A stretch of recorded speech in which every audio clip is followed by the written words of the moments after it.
Hello and Sat Shri Akal साਰਿਆਂ ਨੂੰ। Today we would be talking all about Duolingo test. Duolingo test एकदम popular हो गया, एकदम shoot कर गया। Duolingo टेस्ट क्यों पॉपुलर हुआ?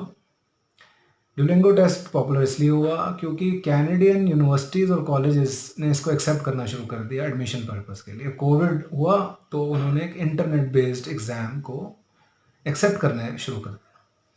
अब Duolingo टेस्ट में कुछ खूबियाँ हैं जो इसको पॉपुलर बनाती हैं, और क्योंकि एक्सेप्टेबल है तो ये इसलिए भी पॉपुलर चॉइस बन गया। एक तो इसकी कॉस्ट है, ये सिर्फ $49 का है, यूएस डॉलर्स का है, जो 3800 के करीब आता है।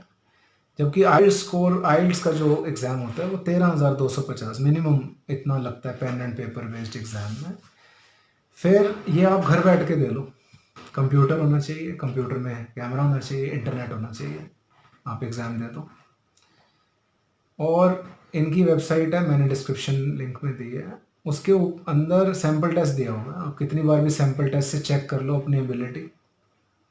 उसके अंदर फिल इन दी ब्लैंक्स हैं, राइटिंग है, आप टाइप कर लो, आप स्पीक यू कैन स्पीक, उसमें क्वेश्चन आता है, आपने लाउडली बोलना है, टाइप करा आता है, आपने लाउडली बोलना है।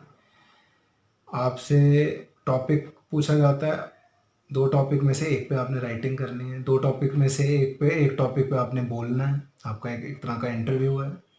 तो ऑल एंड ऑल आपकी सारी एबिलिटीज़ चेक हो रही है, जैसे आइल्स में होती है। आइल्स में आपको 2 बार एग्ज़ाम देने एक ऑथराइज सेंटर में जाना होता है, एक बड़ा स्ट्रिक्ट एनवायरनमेंट होता है। कई लोग क्योस में, टेंशन में भी एग्ज़ाम में स्कोर लो करते हैं।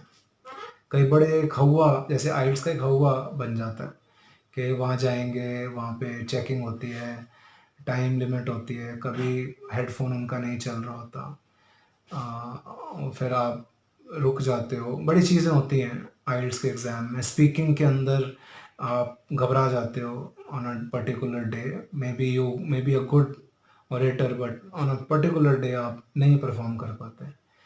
तो डुलिंगो टेस्ट में आपका सारा टेस्ट हो जाएगा, एक ही घंटे में घर पे हो जाएगा, $49 में हो जाएगा।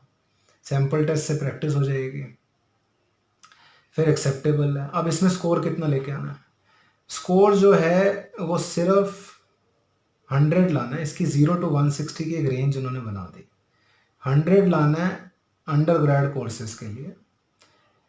आइल्स के अंदर जो बैंड है वो 6 ओवरऑल, नॉट लेस देन 5.5 है। ये इन्होंने इक्विवेलेंसी दे दी इनको कि आपका 100 आता है तो वो हम 6 बैंड मान लेंगे, और अगर आपका 110 आता है तो 6.5 मान लेंगे।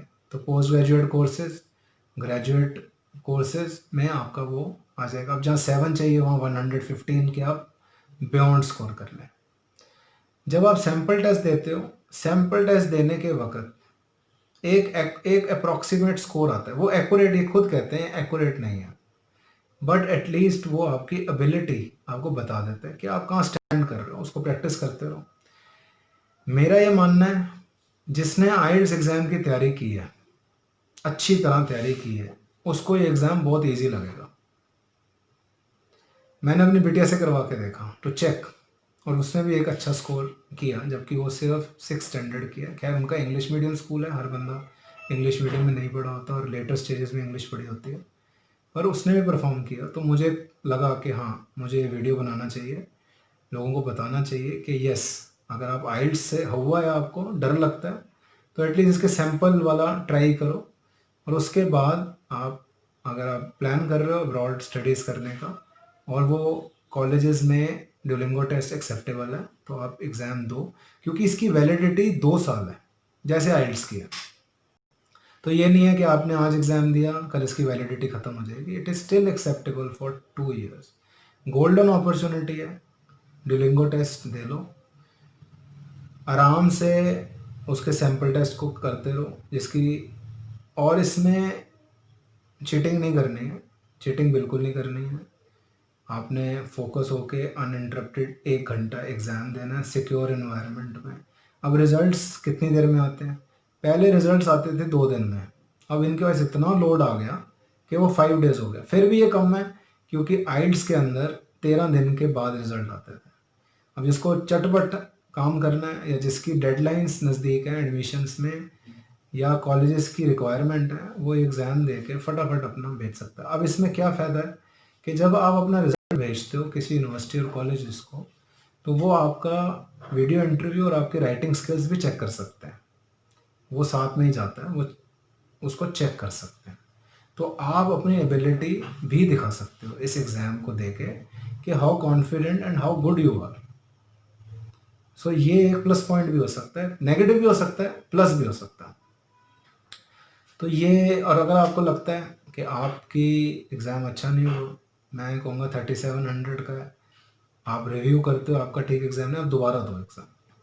बट हाँ, आप स्पेंड कर रहे हो, इसलिए आप इस एग्ज़ाम से पहले खूब सारे सैंपल टेस्ट प्रैक्टिस करो। 5-6 दिन, 7-8 दिन अगर आप एक अच्छे इंग्लिश प्रोफिशिएंसी में हो, तो इसको प्रैक्टिस करके आप ये एग्ज़ाम आपको देना चाहिए।